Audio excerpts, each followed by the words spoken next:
susundin, anuman ang suliranin. Lahat ay aking kakayanin, pagkat ikaw ay kapiling. Subukin man ng panahon, mananatili sa'yo, Panginoon.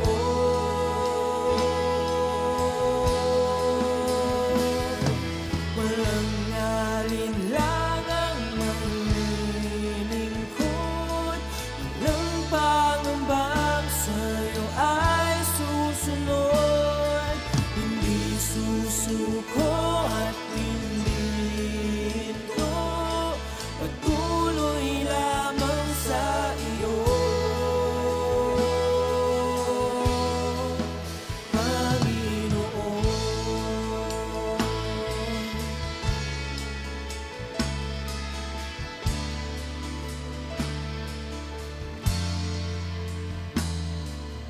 Ikaw ang aking paglilingkuran, kahit saan dalhin.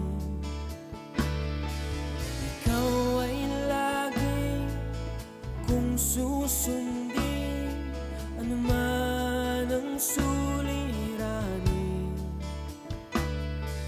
Lahat ay aking kakayanin, pagkat ikaw ay kapiling.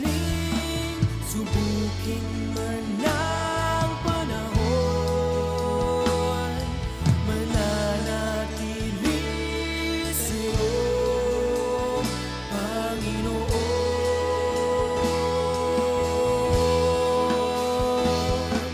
Walang alinlangang maglilingkod, walang pangambang sa'yo. Amen. Praise the Lord. So, isang mapagpalang buhay po muli sa buhay ng bawat isa na nakikinig ng tinig ng pag-asa. Muli tayo po ay mag-aaral ng kanyang salita. Ang team po natin ngayong buwan is Transferring Wealth. So, bago po tayo magbasa ng kanyang salita, tayo po muna ay manalangin. Tayo po ay pumikit at yumuko. Ama namin Diyos na buhay na makapangyarihan, salamat po, O God, sa iyong salita at sa pribilehiyo, O God, na muli kaming mag-aaral at magbubulay na iyong salita. Kami po isamahan mo, Panginoon, Holy Spirit, ikaw po siyang magpaunawa at magpaintindi sa lahat ng aming mapapakinggan ngayong gabing ito, O God. Lord, salamat. We praise you, Lord. We honor you. In Jesus' name, Amen. So, isang mapagpalang buhay po muli sa buhay ng bawat isa. Tayo po ay mag-aral ng kanyang salita. Buksan po natin ang ating Biblia sa Deuteronomy chapter 8, verse 18. Sa Tagalog po, ang sabi po dito, subalit, alalahanin niyong si Yahweh na inyong Diyos ang nagbibigay sa inyo ng lakas upang yumaman. Yumaman kayo. Ginawa niya ito bilang pagtupad niya sa kanyang pangako sa inyong mga ninuno. Amen.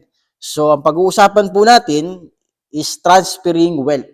Pag sinabi pong transferring wealth, yung transferring po, ibig sabihin yan, paglilipat. So, ililipat yung kayamanan. Kaya nga po itong buwan na to is marami alam ko, marami excited sa gagawin ng Diyos sa ating buhay. So, kung tayo ay nagkukulang, so ito yung buwan na kailangan nating ideklara palagi ng ang pagpapala at biyaya ng Panginoon is mararanasan natin. So, meron po tayong pag-uusapan dito, ikaw na ba yung nakaranas o hindi mo pa nararanasan? So, kung hindi pa natin nararanasan, ano ba yung ating dapat gawin?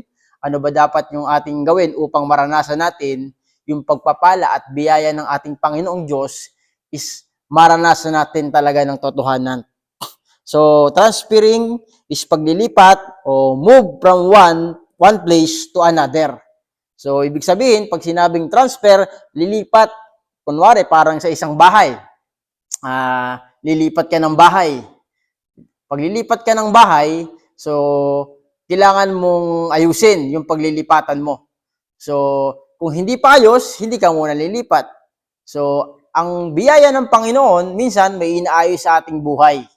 Kaya nga, kung hindi, kaya tanong ko kanina, naranasan mo na ba yung pagpapalat biyaya ng Panginoon? Kasi kung hindi pa, baka meron pang kailangan ayusin bago ma-transfer yung wealth o kung ano yung gusto mo na makamtan, kung ano yung gusto mo na mangyari, na pagpapala, na biyaya ng gusto mong maramdaman at maranasan ngayong buwan na ito. Kaya nga po, ang sabi dito, ano ba ang karakter ng isang taong paglilipatan ng wealth? Ano bang karakter? Una, kailangan we need to become empty. Yan. Kailangan empty ka. Parang katulad ng sabi ko kanina, pag ang isang tao ay maglilipat ng bahay, yung lilipatan niyang bahay na yon, kailangan niyang ayusin, kailangan niyang linisin, kung may sira, kailangan ayusin, kung may mga pangit na bagay, kailangan pinturahan, kailangan ayusin yung kisame, kailangan ayusin yung tiles, lahat kailangan ayusin para paglilipat ng isang tao, sa lilipatan niya na yon is maganda, walang hassle, kumbaga mapayapa. So, ganun din sa buhay natin. Para pala ma-experience natin yung wealth ng Panginoon na gusto niyang ibuhos sa atin, kailangan empty pala tayo. So, kailangan yung puso natin malinis kasi yung wealth na galing sa Panginoon is yan ay magbibigay sa atin ng kasaganahan. Kumbaga, kailangan ang wealth na ibibigay ng Diyos sa atin is kailangan magagamit yan sa maayos, magagamit yan sa paglilingkod sa Panginoon, magagamit yan sa pagpapahayag ng salita ng Diyos. Tandaan natin, hindi ka basta-basta pagpapalain ng Panginoon kung alam niya na hindi mo magagamit ng tama yung pagpapala na ibinibigay niya. So, ibig sabihin, kaya kapag papalain ng Panginoon, kaya tayo tatransferan ng mga pagpapalat ng mga biyaya ng Diyos kasi alam ng Diyos na magagamit mo ito para sa paglilingkod sa Panginoon. Amen? Kasi kung lilipatan ka lang, tatransferan ka lang ng biyaya at pagpapala at bigla kang mawawala, hindi gagawin ng Diyos yun. Alam po ng Diyos yun. Kaya nga, ang tanong ko kanina, ikaw na ba yung nakaranas? Hindi mo pa ba nararanasan? O gusto mo nang maranasan? Kaya ito yung una, kailangan empty tayo. Kaya nga sabi sa Lucas chapter 5, verse 37 to 38, wala ring naglalagay ng bagong alak sa lumang sisidlang balat. Kapag ganoon ang ginawa, papuputukin ng bagong alak ang lumang sisidlan. Matatapon ng alak at masisira. Sa bagong sisidlang balat, ilalagay ang bagong alak. So, ibig sabihin, kailangan malinis na malinis ka bago tayo lagyan ng Panginoon ng gusto niya, ng pagpapala. Dahil, take note mga magulang, mga kapatid, ang sabi sa ating binasa, hindi pwedeng lagyan ng bagong alak ang dating sisidlan.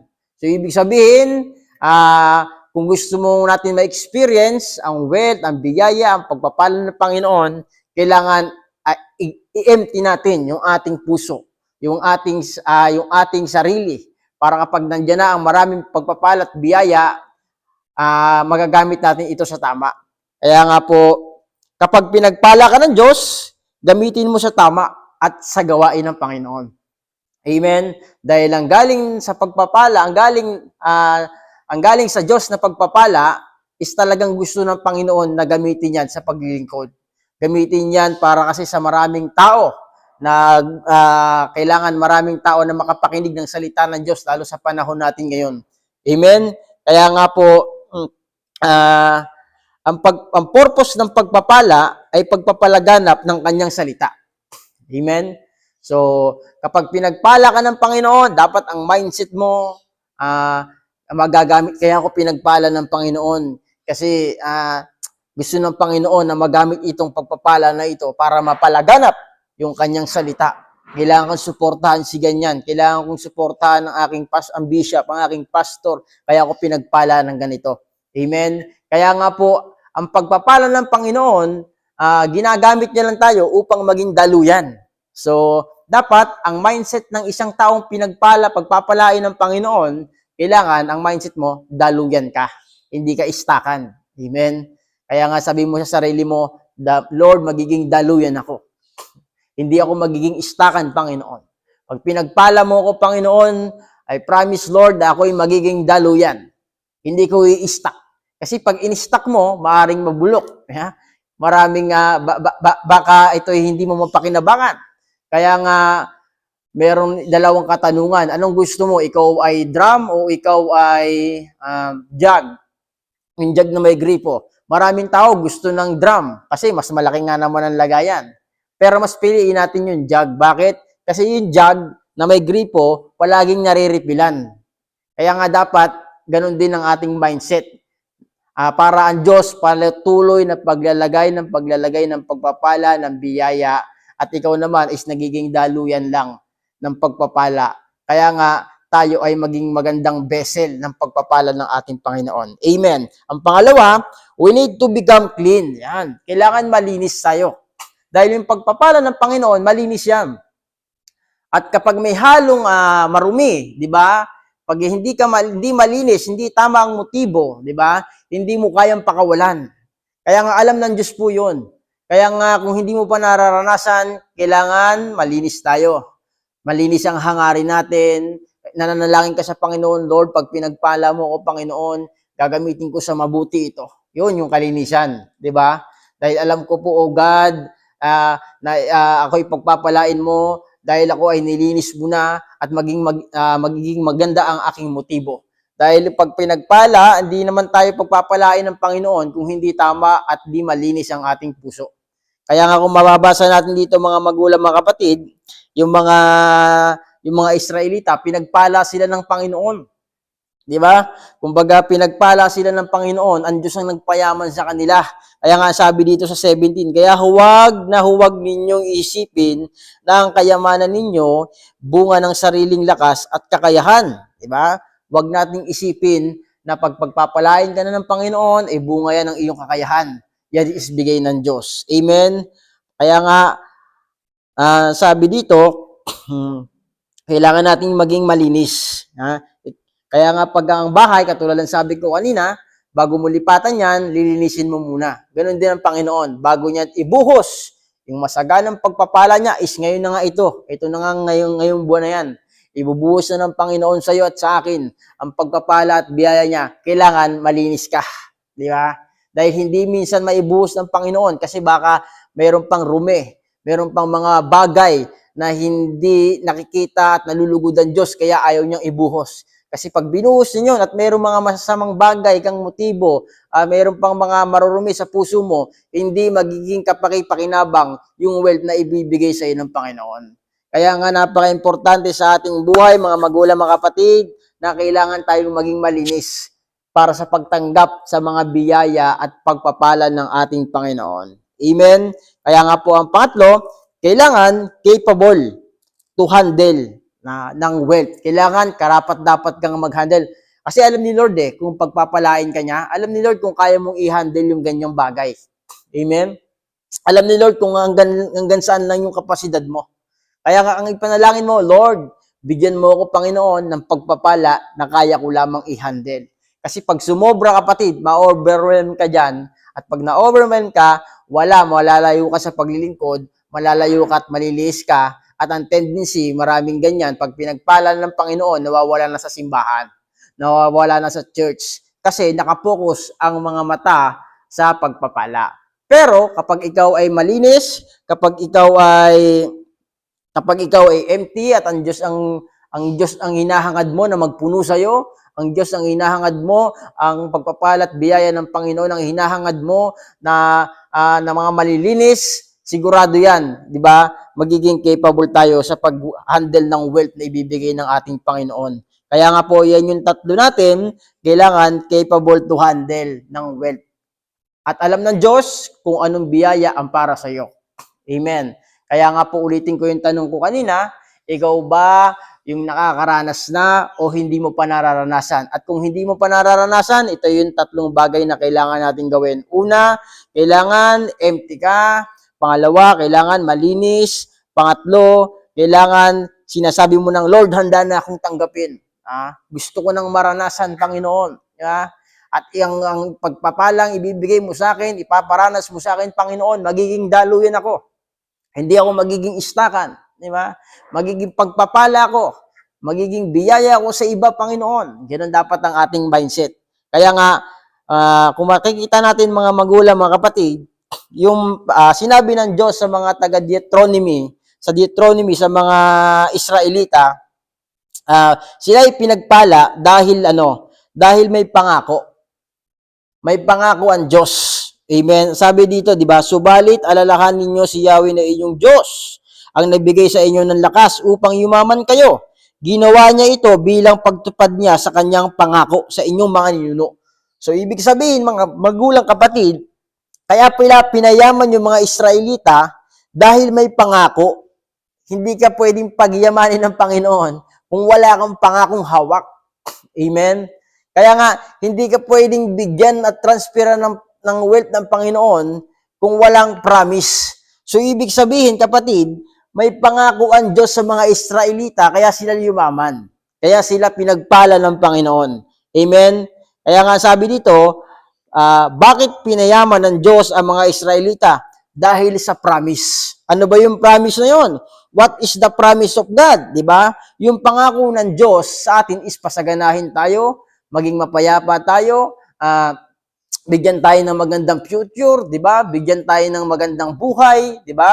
At tayo hindi iwan, hindi tayo pabayaan, palagi tayong samahan ng Panginoon. Yun yung promise ng Diyos sa mga taga-Israelita at hanggang sa ngayon, sa mga taong nananampalataya at nagtitiwala sa Panginoong Diyos, sa Panginoong Jesucristo, is dapat dandun tayo nakatuon sa pangako.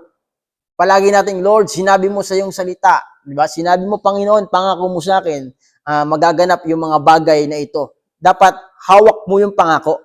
Kasi kung binasa natin ito, tignan nyo pong mabuti. Ang sabi dito, alalahanin ninyong si Yahweh na inyong Diyos ang nagbigay sa inyo ng lakas upang yumaman kayo. Ginawa niya ito bilang pagtupad niya sa kanyang pangako sa inyong mga ninuno. Kaya naman pala sila pinagpala, kaya naman pala sila pinayaman dahil may pangako ang Diyos. Amen. Ang tanong ko ngayon, ilang pangako ang hawak mo? Diba? Ilang pangako ang pinaninindigan mo? Diba? Doon kasi nakabase ang Panginoon sa pagpapala na ibubuhos niya sa'yo. Amen? Kaya nga, what is the promise of God? Punta tayo sa isang pangako ng Panginoon. Ang sabi sa Kawikaan, chapter 13, verse 22, ang matuwid ay nag-iiwan ng pamana hanggang sa kaapu-apuhan. At sa matuwid na uuwi ang naiipon ng isang makasalanan. So, yung makasalanan daw, yung mga naipon niya, itatransfer daw sa ating mga matutuwid. Amen? So, yun yung pangako ng Diyos. Yun yung panghawakan natin. Na lagi nating ideklara, Lord, sinabi mo, Panginoon, na itatransfer mo, God, ang wealth, Panginoon, ng mga sinner sa aming mga matutuwid. Kaya, isang pangako ng Panginoon. Dapat yun ang panghawakan natin. Amen? Kaya nga sabi dito, maging matuwid upang ma-transferan. Ayun. Diba? Kailangan maging matuwid ka. Ang Panginoon, hindi naman yan magpapala kung hindi ka matuwid. Sabi sa ating binase, di ba? Ulitin ko, hanggang sa kaapu-apuhan at sa matuwid na uuwi ang naipon ng isang makasalanan. Amen. So, para tayo ay matransferan ng wealth na galing sa Lord, ibig sabihin, ang unang kailangan natin gawin is maging matuwid. Para ang pagpapala ng mga masasama na nandun sila inipon at mai-transfer sa atin is magagamit siya sa matuwid na daan. Amen? Ano ba yung matuwid na daan? Ano ba yung tamang daan? Sa pangangaral ng kanyang salita. Hindi ka pagpapalain ng Panginoon, mga magulang, mga kapatid, kung hindi ka magiging matuwid sa kanyang harapan.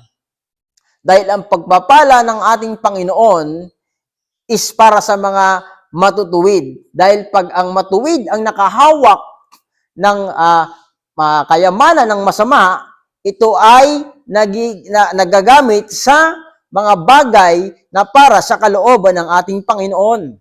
Amen? Kasi kung matatransfer sabi dito, kung matatransfer yung kayamanan ng mga makasalanan sa tao ding makasalanan, hindi magiging maganda yung kalalabasan ng kayamanan na transfer na yon. Gagamitin din yun sa kasamaan. Kaya nga, ang sabi rito, yung yaman ng ng mga makasalanan ay maitatransfer sa ating mga matutuwid upang magamit sa paglilingkod sa Panginoon. Upang ang mga makasalanan ay maging matuwid. Amen. Kaya nga po, maging matuwid upang tayo ay matransferan ng pagpapala at ng biyaya ng ating Panginoon. Amen. Kaya nga, lagi nating isipin na ang Panginoon ay palaging gusto nang i-pour out ang kanyang pagpapala. Kaya lang, baka meron pang mga bagay na kung saan hindi pa gusto ng Panginoon na ma-transfer dahil meron pa tayong karumihan. Kaya nga, bago tayo humiling sa Panginoon, tiyakin natin na capable tayo, tiyakin natin na empty na tayo, tiyakin natin na tayo ay malinis na at ang Diyos nga ay mag-transfer na. Amen. Hallelujah. Kaya nga, ulitin ko yung sabi ko kanina, naranasan mo na ba? Nandiyan ka na ba sa sitwasyon na nararanasan mo na o wala pa? So, kung wala pa, ito po yung kailangan natin gawin. At kung maranasan mo naman, maging daluyan ka, maging alulod ka, maging jug ka na gripo, na nariripila ng pagpapala ng Panginoon at maging pagpapala din sa iba. Amen. Kaya nga, sabi dito na po tayo. How we experience the promises of God. Yan. Paano ba natin ma-experience yung mga pangako ng Diyos? Di ba? Kasi dito sa mga Israelita, na-experience nila na sila ay pinagpala ng Panginoon, pinayaman ng Panginoon, dahil may promise. Yan. May promise. Ito nga sabi, how we experience the promises of God.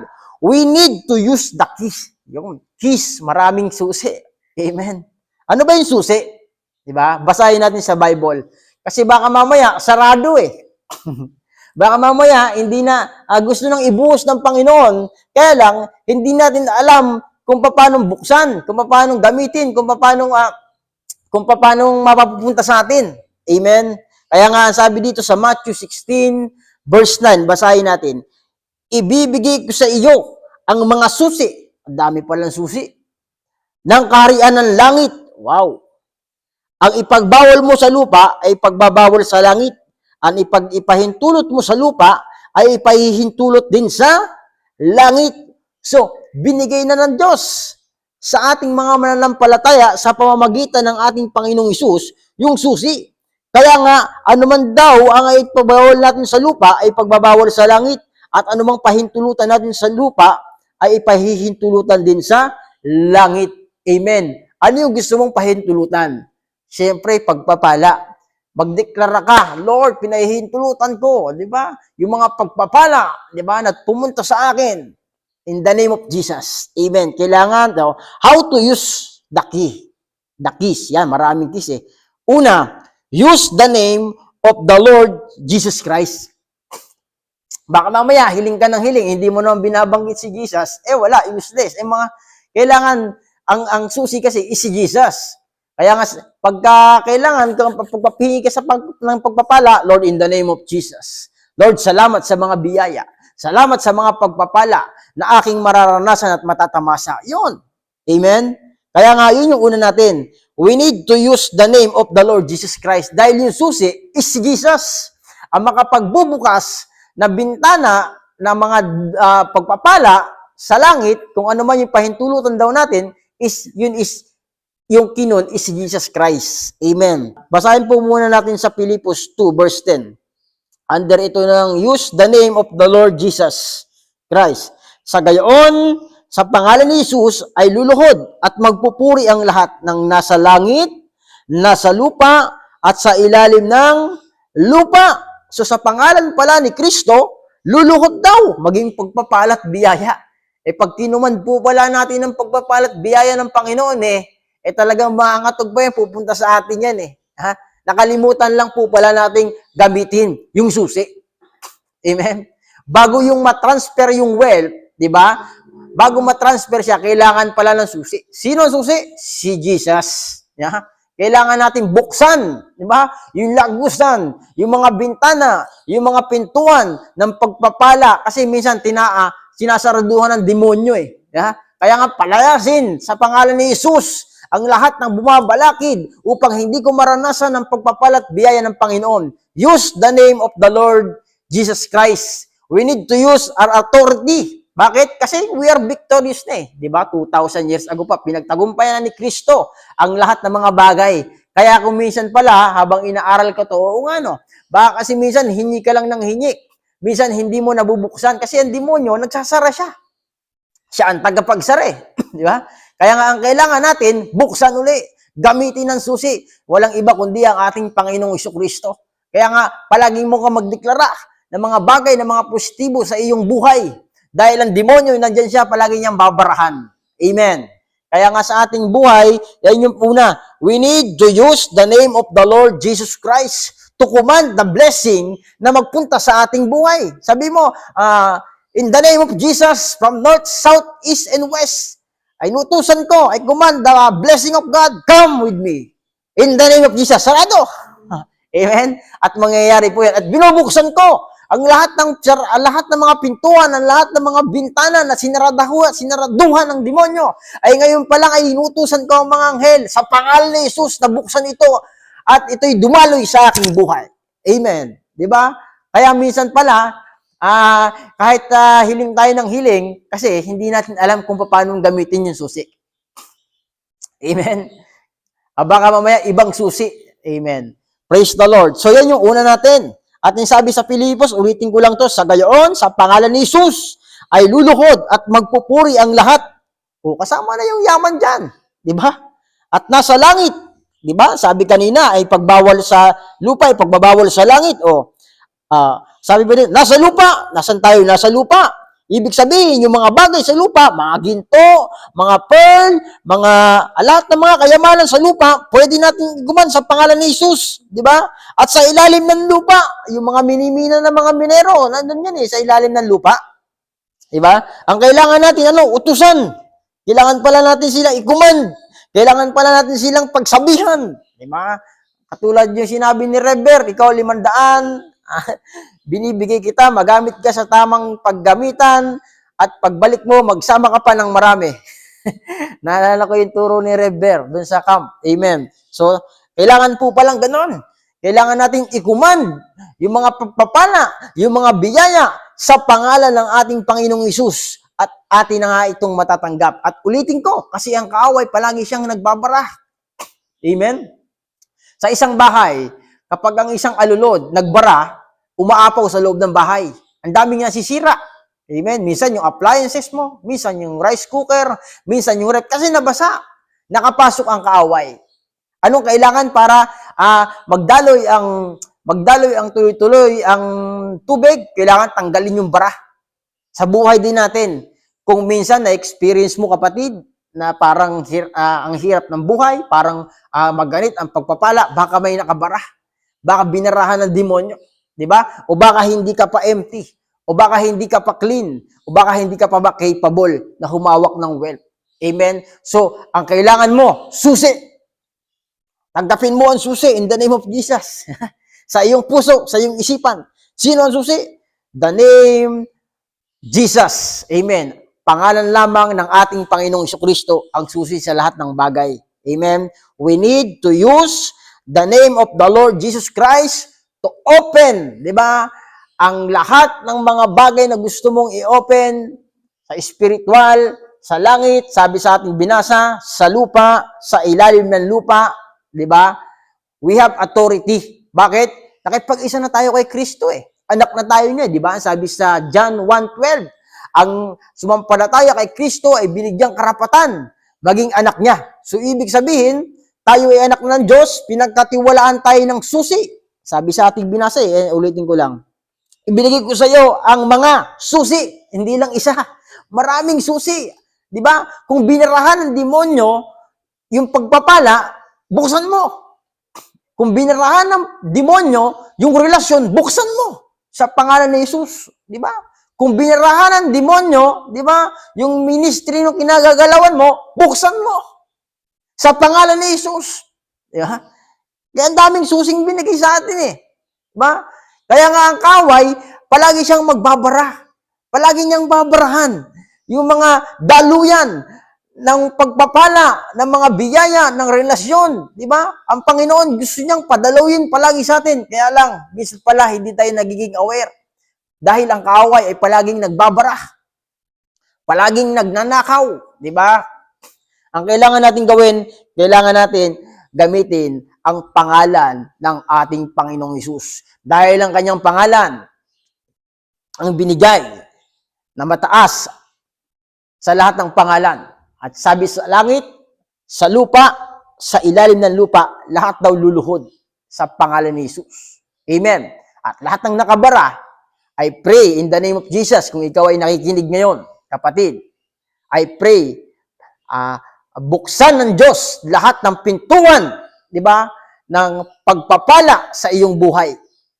At palagi mo lang ideklara ang pangalan ng ating Panginoong Jesucristo. Kapag ikaw ay mananalangin, kapag ikaw ay magdideklara, huwag mong kalimutan ang pangalan ng ating Panginoong Jesus. Amen. Pangalawa, we need to command the blessing. Yun. Di ba? We have the key, di ba? Meron tayong keys, maraming susi, di ba? Alam na natin yung otoridad.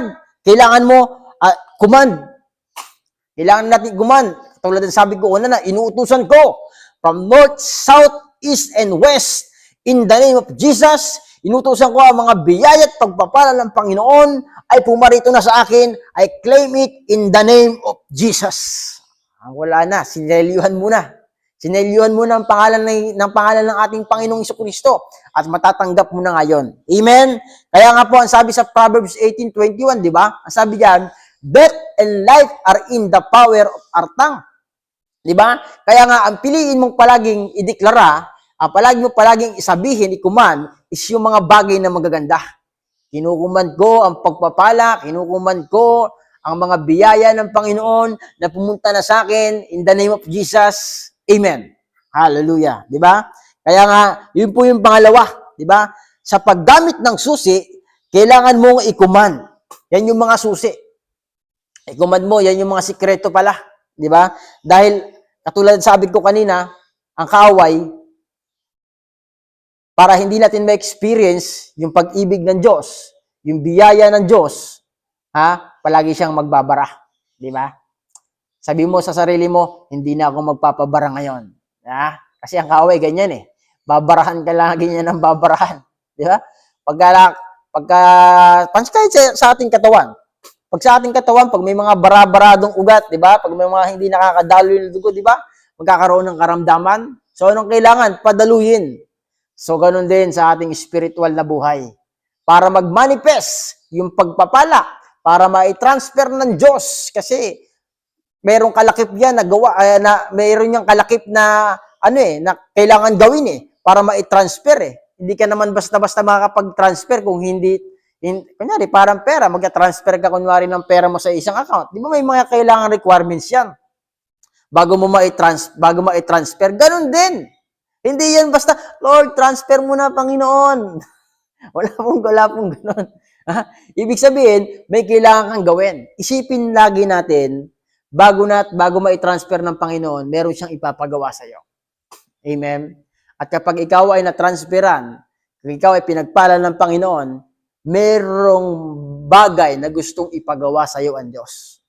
Kaya ka pinagpala, sabi dito, basahin ko lang dito, kung ikay pinagpala ng Panginoon, huwag ninyong kalilimutan, sa 8:11, sabi dito, huwag ninyong kalilimutan, si Yahweh na iyong Diyos, sundin nyo ang kanyang mga utos at mga tuntunin.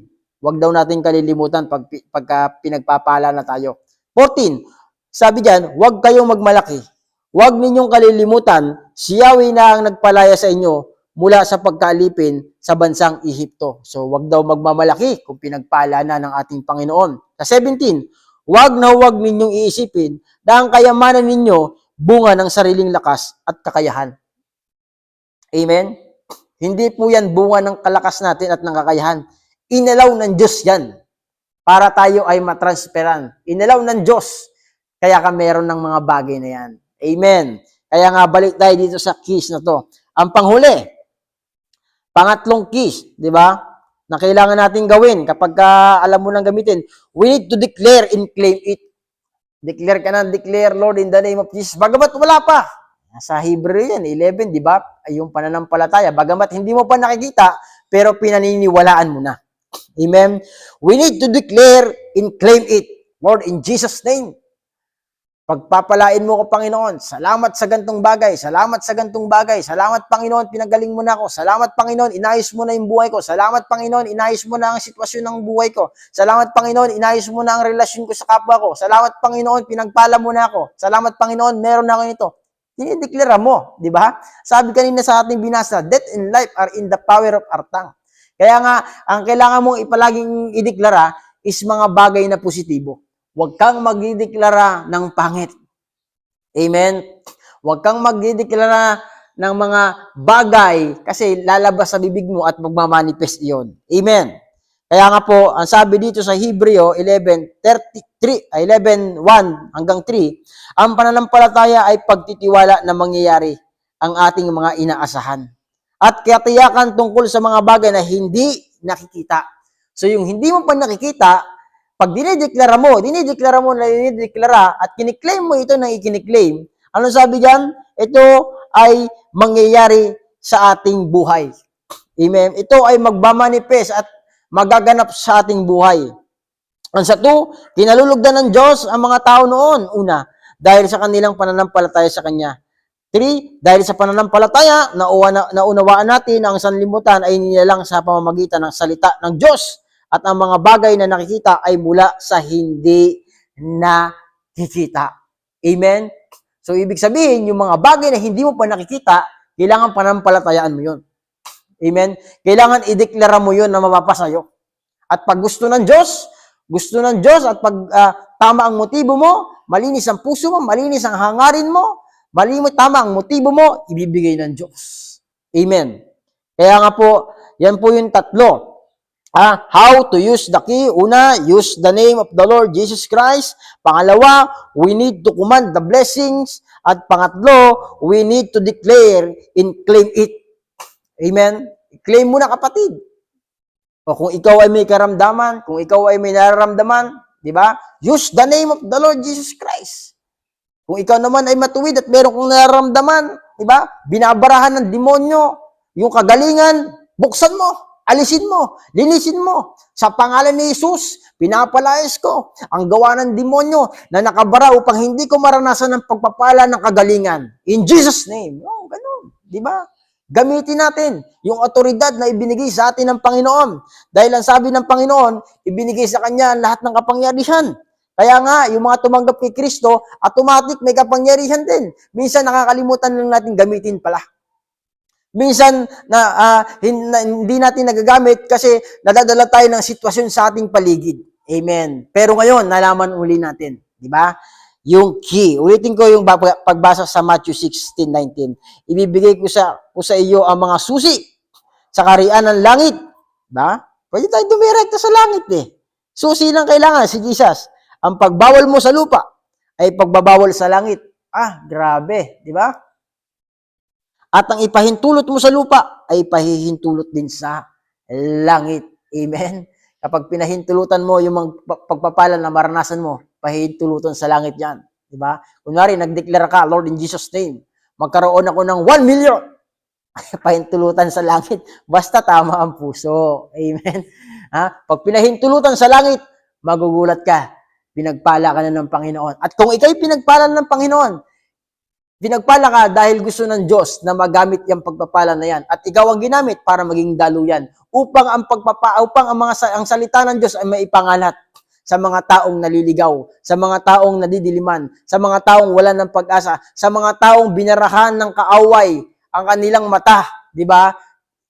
Ang wealth na ibinigay sa iyo at pinarana sa iyo ng Panginoon is gagamitin para sa kapurihan ng ating Panginoon. Amen. Kaya nga po, dito na po ako magtatapos. Ang sabi sa Jeremiah 29:11, for I know the plans I have for you, declares the Lord, plans to prosper you and not to harm you, plans to give you hope and future. Grabe, di ba? Ang ganda naman po pala ng plano ng ating Panginoon sa ating buhay, di ba? Tayo pagpalain, di ba? Tayo bigyan ng mga pagpapala, material, pinansyal, spiritual, physical, di ba?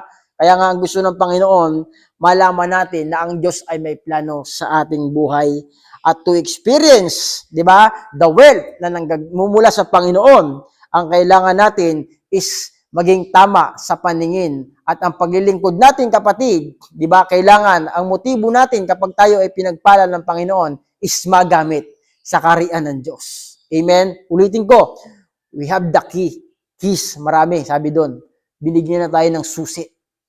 Ulitin ko, kung meron ka mang nararamdaman, kung meron man tayong kakulangan, use the name of the Lord Jesus Christ. Upang buksan ang mga lagusan, di ba? Upang buksan ang mga pintuang sinarahan ng kaaway upang hindi natin ma-experience ang pagpapala at biyaya na nagbumula sa Panginoon. Amen? Kaya yun po, upang matransfer ang wealth ng Lord, maging tama at matuwid po tayo sa ating Panginoon. Amen. Praise the Lord po. Kaya po, kung ikaw po, mga magulang, mga kapatid, ay nakakaranas ngayon, katulad ng sabi ko kanina, ikaw ba ay nakaranas na o hindi pa? Gusto mong maranasan? Nawa ay meron kang napulot at inilagay ng Diyos sa iyong puso, di ba? Na ang tanging susi, walang iba kundi ang ating Panginoong Kristo. Tayo po yung manalangin, tayo po yung yumuko at pumikit. Ama namin Diyos na buhay na makapangyarihan. Salamat po, Panginoon, sa iyong salita. Salamat, Panginoon, sa susi. Sa susi ng mga biyaya. At in the name of Jesus, so God, sa aking mga kapatid na napakinig, na hindi pa nararanasan at naghahangad na ma-experience ang pagpapala mo, Panginoon. Lord, ilagay mo sa kanilang puso, Panginoon, na gamitin ang susi upang buksan ang mga bintana, mga pintuan, mga daanan ng pagpapala mo, Panginoon, na binabarahan ng kaaway, ay maalis ang lahat ng bara na ito at ito'y ma-experience at maranasan na ng iyong mga anak. Lord, salamat, buksan mo, Panginoon, sa pangalan ni Jesus, ang pintuan ng kagalingan sa mayroong mga karamdaman, ang pintuan ng pagpapala sa mga nagkukulang, ang pintuan ng relasyon in the name of Jesus ay buksan mo po, Panginoon. Salamat, Lord. Salamat po, Panginoong Jesucristo, dahil ikaw ang susi sa lahat ng bagay. Salamat, Lord God. Pagpalain mo ang aking mga kapatid na nakapakinig. Pagpalain mo, Panginoon, ang kanilang buhay at ma-experience nila ang masaganang pagpapala at biyaya mo. Salamat, Lord God. We praise you, Lord. We honor you. In Jesus' name, amen. Praise the Lord. God bless us all. Tayo po'y pagpalain ng Panginoon. Bigyan ka ng Diyos ng kalakasan, ng kapayapaan sa ating mga puso. God bless. Ikaw ay kapiling, subukin man ng panahon, mananatili sa'yo, Panginoon.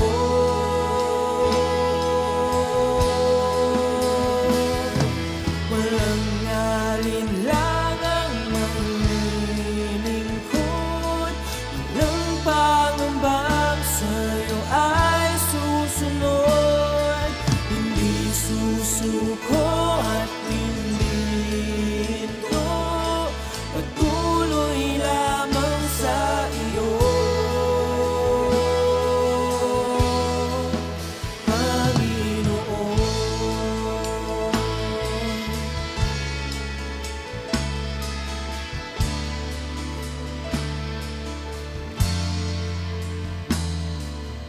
Ikaw ang aking paglilingkuran, kahit saan dalhin. Ikaw ay lagi kung susundin, anuman ang suliranin. Lahat ay aking kakayanin.